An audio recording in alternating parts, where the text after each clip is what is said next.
Hi, I'm Old Sneelock. Welcome to another episode of Old Sneelock's Workshop.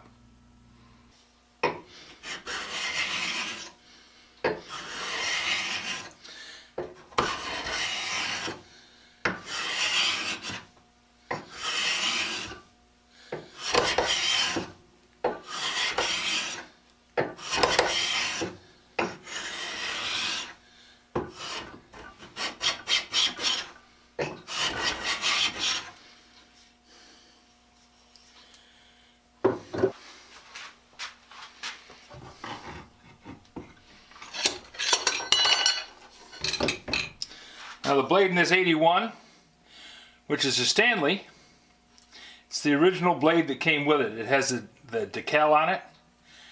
I don't intend to do anything with this blade. It's kind of a rarity. This was a gift given to me by Glued Claws, and I don't want to damage it. This number 80, on the other hand, is comparatively in pretty bad shape. Has a broken handle, which I think is repairable, but still, it's broken. The blade is really in awful condition. It was left out to get rusty. It's dull and needs a whole lot of work.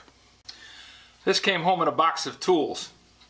It's the same box that I fixed up and gave to my son for Christmas a couple years ago.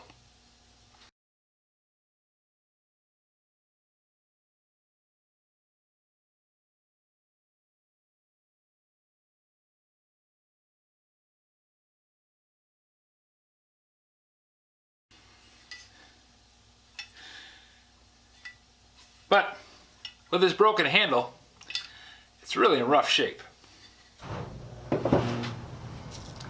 Good things come to he who waits. I have another number 80 body. This one came without a blade, but I have a blade. Not a great blade now, but there's not much that can go wrong with a scraper blade. As long as it's still there all in one piece, good chance I can bring it back. So I'm going to clean up this number 80 scraper body, get it dressed up, smoothed off, flattened out the way it's supposed to be. Repair this blade, get it ready to go, sharpen it. Then I'll have two number 80s. I don't have much use for two number 80s, but I sure do like to fix things. This is going on the list of projects. Clean up this scraper blade, get it sharpened up, get the body cleaned up. I think I'm going to paint this one. It's in bad enough shape that there's really hardly any Japanning left on it. And it needs to be protected. So we'll do pretty much the same thing as we did with the Craftsman. Clean it up, paint it up, sharpen the blade, get it ready to go. Then I'll have two. Don't know what we're going to do with two of them, but I'll have them.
First thing to do, get all the rust off the blade.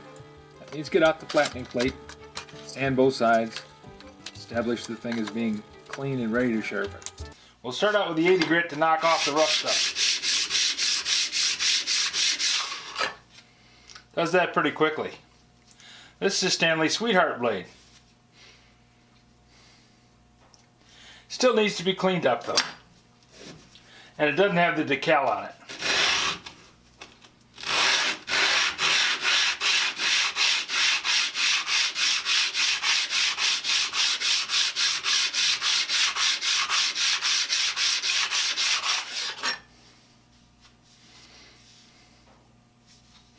That took the heavy stuff off pretty quickly.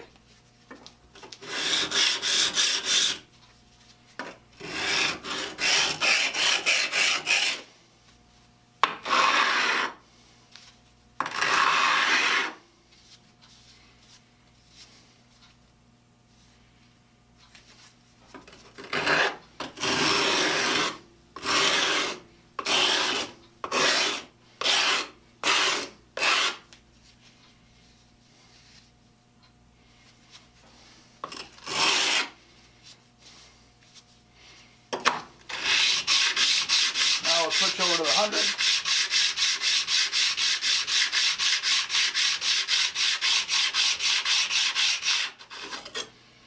Remember, we're just taking out the scratches from the 80.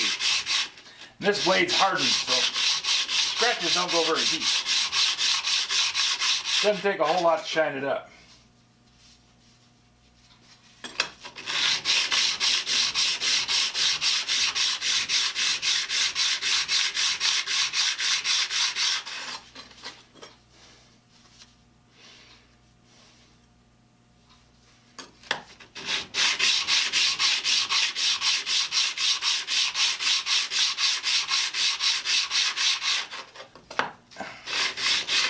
This type of blade doesn't rely on the infinitely small intersection of two planes. I'll sharpen an edge on it. Then I'll do something that makes it so that even a chewed up scraper blade like this one can work just fine.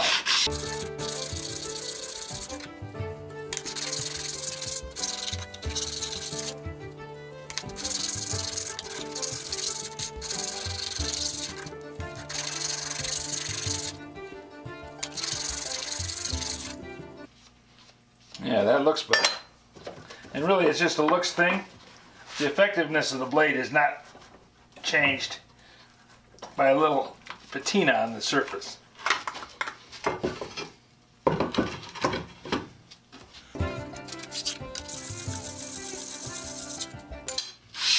There's the 120.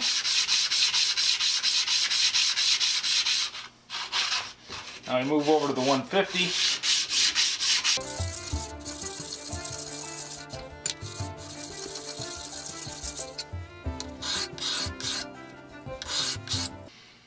And we're pretty good.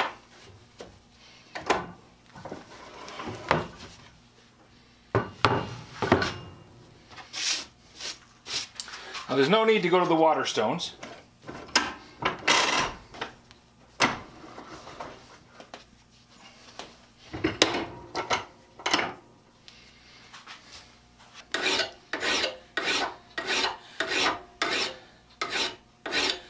No need to go with a real fancy file on this one. What I'm doing is thinning down the edge, getting rid of the ragged bevel.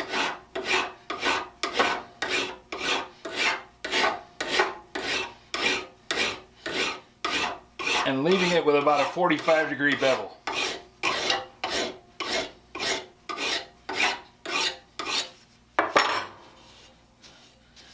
Typically, it's not going to take anywhere near this amount of time to sharpen one of these. I just have to spend a little more time on this one because, as you saw before, it was in pretty rough shape.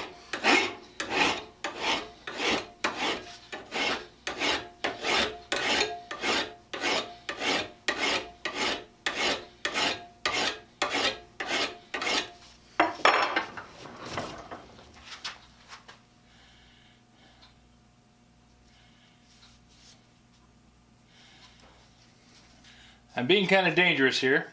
Running my fingers over the edge, even though I have a pair of gloves on, is risky.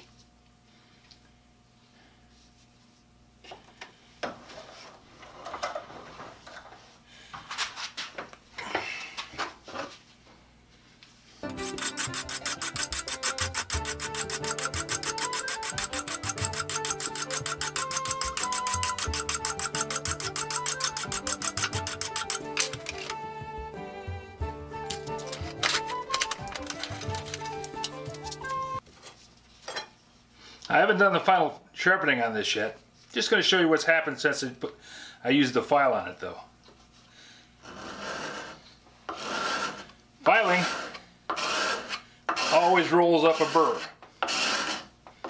And the burr is what we're looking for. That little curled edge is razor sharp.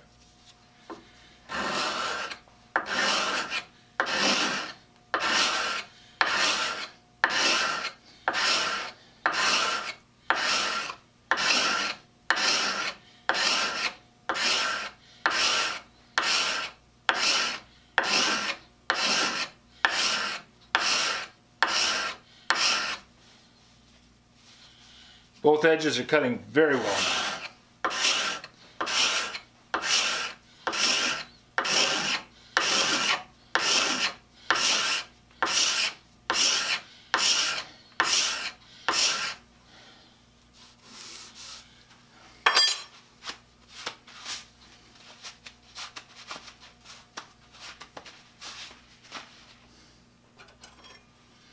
Gotta be careful, I don't have my gloves on. Problem with me using gloves is it makes me think that I still got them on.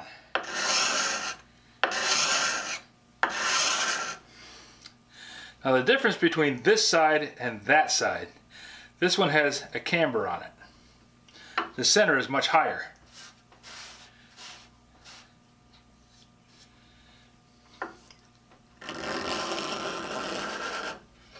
So it pulls up big shavings in the center. The flat side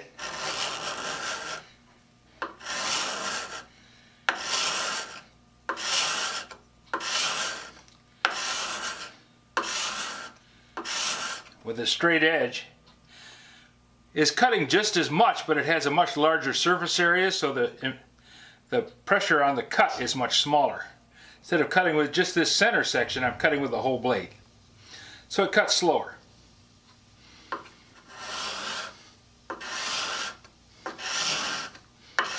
Does a good job. It's just made for a different use. Now I'm going to stop myself from wiping that off with my fingers because that's how I end up with little slicing cuts on the tips of my fingers.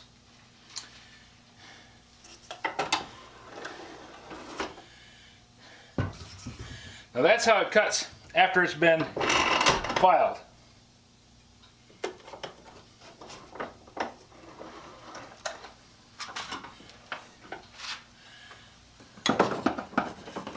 The next thing to do is roll a burr on it.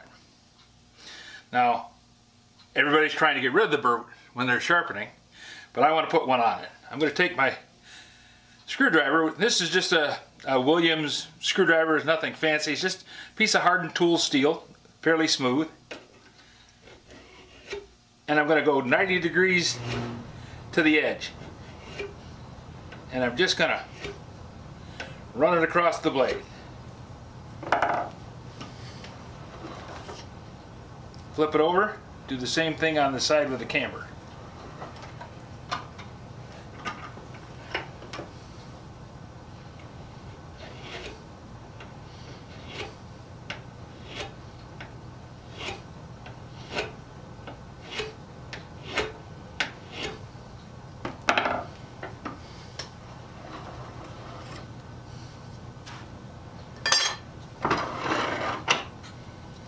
Put our sample piece back in here.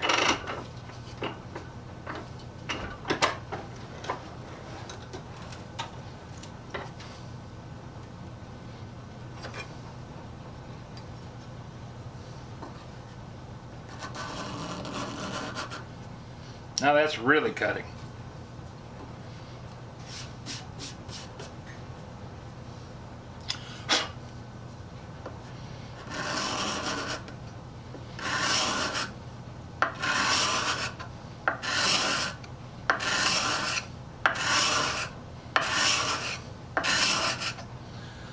that's aggressively cutting.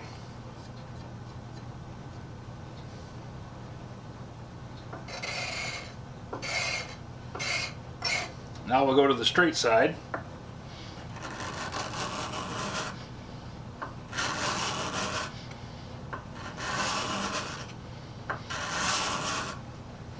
And it's pulling up chips too, leaving a nice smooth surface in its wake. In the next video, we'll set up the blade in the number 80. It'll save my fingers.